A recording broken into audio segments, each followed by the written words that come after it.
sa kataas sa atong ebanghelyo para nako ang usa sa mga sentro kaayo nga mensahe nga maoy makapalipay nato mo nang gipili sa tingali ning pagbasaha para niining Litany Sunday mao ang reconciliation kanabang panag-uli, panagsumpay, pagbalik.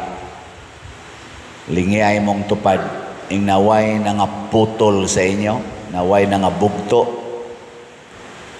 way na putol, pila ka kabuok ron banag asawa wa na magtagdanay, pila ka kabuok ron mga managsuon wa na magtagdanay, pila ka kabuok karon mga managsilingan wa na magtagdanay, mga office mates, mga classmates, apil na sad ang mga crushmates wa na magtagdanay. Pila sa kakabuk pari karon ang wa na magtagdanay, mga madre wa na magtagdanay. Og labaw tanan, pila ka buok mga politicians karon ang wa na magtagdanay, nagsige nagdinaotay. Makaguol gid nang maputol ang atong relasyon mga igsoon.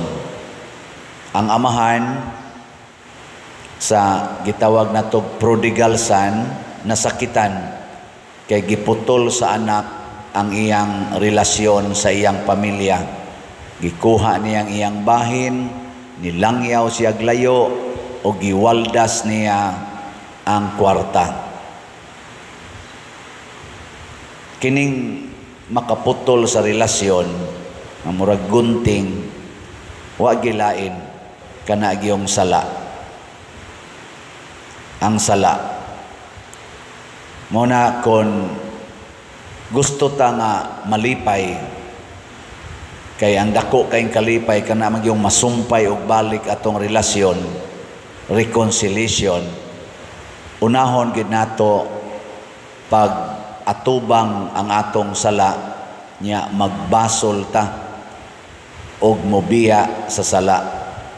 Mao na ang anak nga buangon kayo nakahuna-huna sa iyang sala sa dihang naglisod na siyag maayo kay kini manggong sala mga igsoon gawas nga moputol na siyag relasyon mudaot og mopatay pagid nagkinabuhi.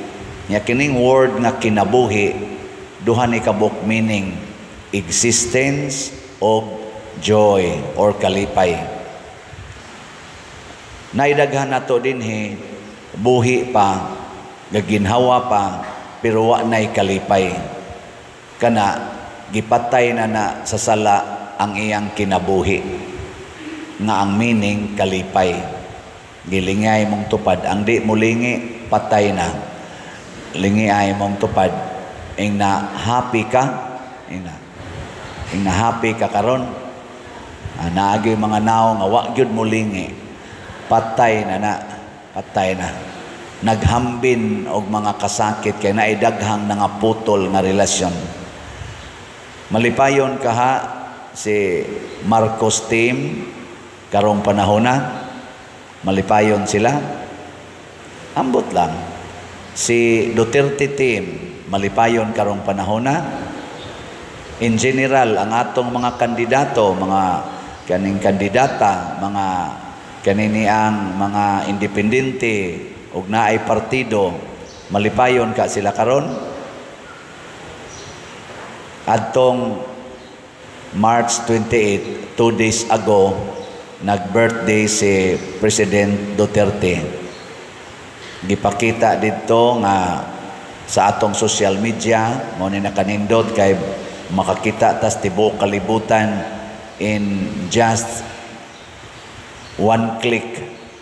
Nakita nato diha sa social media nga tibuok hapit ay ingnon talang tibuok kalibutan kay tibuok Pilipinas pod pasabot majority sa mga lugar sa Pilipinas ug daghan kaayong mga nasod nga naay mga Filipinos OFW nang gawas og naghimog prayer rally og celebration para sa birthday ni former President Rodrigo Duterte. Wala pa'y tao sa tibuok history sa kalibutan nga politician, government leader, presidente for that matter, nga gihalaran og samang kanini ang pagpasidungog nga matud pas estimate niabot ko og mga 10 million katao ang nagdungan o gawas o nagpundok-pundok labi na gid dinhi sa atong nasod aron mosaulog dili sa kalagot nasa na ubang naglagot no dili sa pagsigi og kananaang kasubo kung dili kalipay nga nagsaulog sa 80th birthday ang ilang gipanghandom ang mga buhat ni former President Rodrigo Duterte nga mao'y nakatandog nila. Although naasay mga buhat si former President Duterte nga nakasakit sa balatian sa pipila nga mga Pilipinos o katawhan. Mga igsoon, si Jesus mausad ang iyang nahitabo. Naay pipila nga nasakitan sa iyang gipangbuhat apan kinabag-an sa katawhan sa kalibutan hangtod karon nalipay gyud sa gibuhat ni Jesus. Mao ni siya ang timaan nga nabuntog nato ang sala. Si Jesus perfectly gibuntog niya ang sala. Jutay ra ang nasuko o gipatay siya, daghan kayong nalipay hangtod karon. Si President Duterte, doon na sa siya gitawag og war against drugs, against corruption, against terrorism sa atong nasod. Paglingkod niya pagka-presidente. Dili perfect ang iyang gihimo, daghan sang nasubo, daghang nasakitan, daghang nagduda, pero nakita nato karon nga kinabag-an di ay sa mga Filipinos na lipay sa maong buhat niya. Ingnon talang kinabag-an kay wa may nigawas sa daan nga daghan sama kadaghan adtong nanggawas pagsaulog sa iyang birthday og mihandom sa iyang pagdumala sa atong nasod. Dili kalikayan nga naagi masubo sa atong buhaton na asay malipay, pero ang nindot kung daghan ang malipay, jutay ang masubo. Sa gibuhat sad sa amahan dinhi sa atong prodigal son nga istorya, daghan kay nalipay ang ilang mga tao nagsayaw apil na tong iyang anak didto sa ilang balay, pero dunay usa nga wa malipay. Kinsa man? Ang maguwang wa malipay. Jutay ra, usara siya, pero the rest nagsayaw, nagngaon, nagparty. Gilingi ako no imong tupad na nalipay ra ka ni digong, nalipay ra ka digong na mao na ang una day natong tan-awon mga igsoon sa atong kinabuhi kanig yung pagbuntog og sala. Kay once mawagtang na ng sala, ang reconciliation dali kay himuon. Mawa na ng imong anger, imong pride, imong lust, kana na ang imong greediness, envy, laziness, gluttony. Mawa na gani na siya sa atong kinabuhi or muminos na siya, munindot dayon ang relasyon.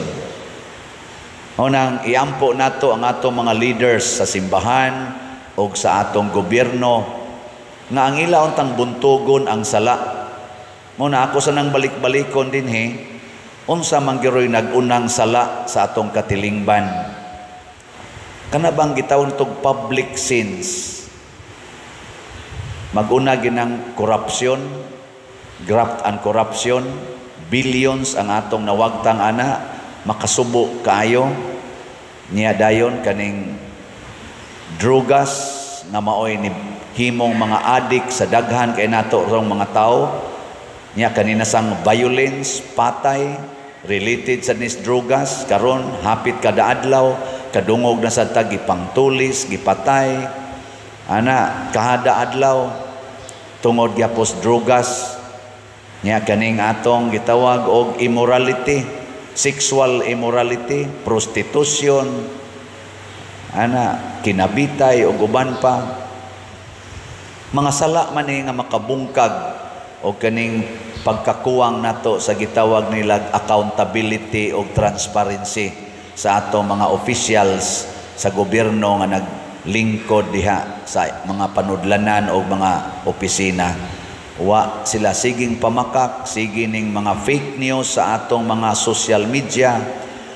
Mga sala man nga makapagubot nato, mamiya na ta. Diri sa unang pagbasa, sa dihang nisunod na gyud ang mga tao sa Ginoo, nabalik dayon ang ilang gitawag og kaugalingnan, freedom. Nya nisugod na sila kaon sa mga pagkaon nga ilang nadawat gikan sa yuta nga ilang giugmad ang gisaad sa Ginoo ug nawagtang na sa tong mana katong magsigig-uwan ngano man kay na balik naman sila sa pagkagawas noon, dili na sila mga dinaog-daog ug ulipon. Mo nang nakaingon ang atong tubag sa Salmo, tagamtama sa to tanawa unsa kamaayo ang Ginoo. Gilingay imong tupad ing na nakatilaw na kas kaayos Ginoo. Katilaw na mo. O wa gani katilaw ang imong tupad patilawa. Kinsa may mo patilaw niya sa kaayos Ginoo kita. Unsa may atong ihatag gugma, pasaylo og pag-alagad. Diri sa atong ikaduhang pagbasa, hisgot na sa diri og reconciliation na niingon diri ang Dios wala mag-isip sa ilang mga sala o gihatagan kami niya sa mensahe unsaon pagpakig-uli kanila ngadto kaniya ang kaning mga makasasala dili din na iphos Ginoo atong sala kung dili makig-uli kita. Muna kung ato ning itan-aw dinis atong simbahan kining tanan nga namalit og slots kamong sigig palit og slots nakahatag mo kalipay nato. Congratulations. Pila na may atong slot karon. Ang atong SBF DAG para sa kumbinto 53,987 na atong halin, 6,013 slots na lang ang nahibilin, tag 500 pesos per slot.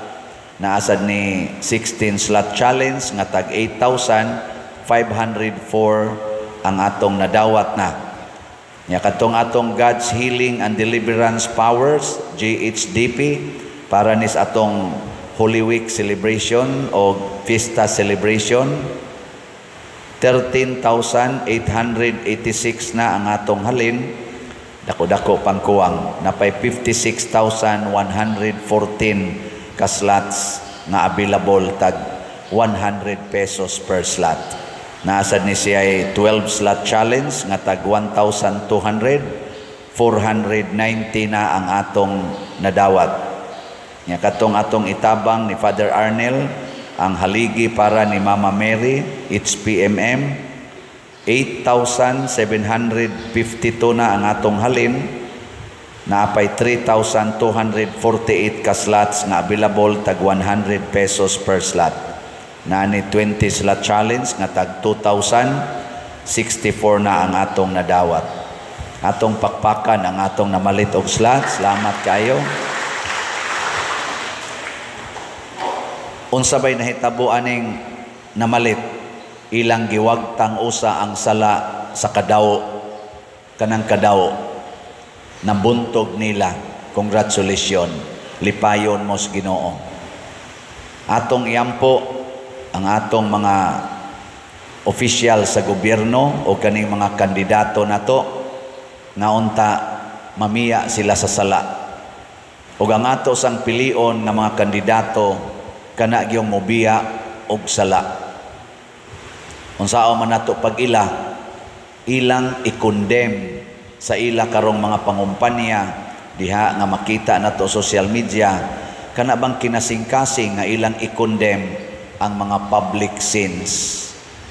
Labi na ning corruption, drugas, violence, hunger, lack of transparency, mga social evils man ni siya, o mga immorality, etc. I-condemn gani na nila pasabot ang ilang kasing-kasing wa mo uyon anang mga sala. Nya mo ni atong butaran. Kadtong dili mo condemn, ato na lang sa ato silang papahuwayon. Aron nga dili mo samot kagrabe ang pagkabahin-bahin nato, pagkabungkag nato. So atong tan-awon ang ilang kinabuhi aning mga nanagan karon. Unya sa ato sang kinabuhi dinhi sa simbahan, niya na magita simbahan, ato sang tan-awon ning atong kinaiya, ni haom bagyod sa kinaiya ni Kristo. Sa atong ebanghelyo ningon ang Papa, dong kining imong igsuon nawala, napalgan karon, namatay, nabuhi karon. Malipay unta ta kung dunay mga makasasala nga mobalik sa simbahan, dili kay masuko noon ta. Kinsa ninyo dinhi ang malipay kung naay kriminal, labi na gitong nagpatay sa imong igsuon or sa imong anak, unya musimba karon, unya magkatupad pagid mo lingkod, kinsa nimo ingon, peace be with you. Mana ka? Or bisan na lag minus-minusan na tog jutay, kabit sa imong bana kaniadto, unya nagkatupad mo lingkod, moingon kang peace be with you. Congratulations kung imo nang buhaton.